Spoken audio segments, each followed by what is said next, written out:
Banco Central Timor-Leste BCTL e a política no governo constitucional se aplica processo de digitalização financeira união.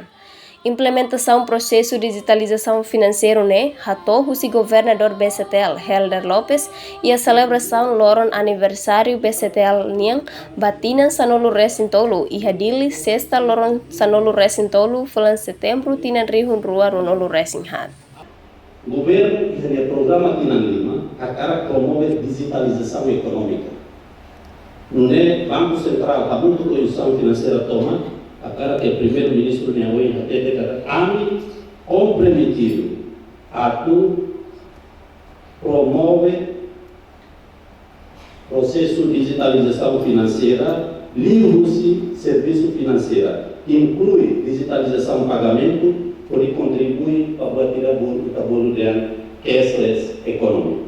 No, algo promove inclusão financeira, cada tema outro deve participar e serviço financeiro. BCTL e hanya papel atuhalo política monitoria desenvolve no supervisa financeiro e a Timor-Leste no desenvolve sistema pagamento nacional no halo gestão para fundo minerai.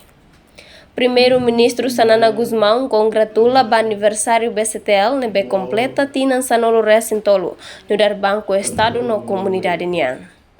Lusitânia Barreto, Justino Mendonça, VIP TV.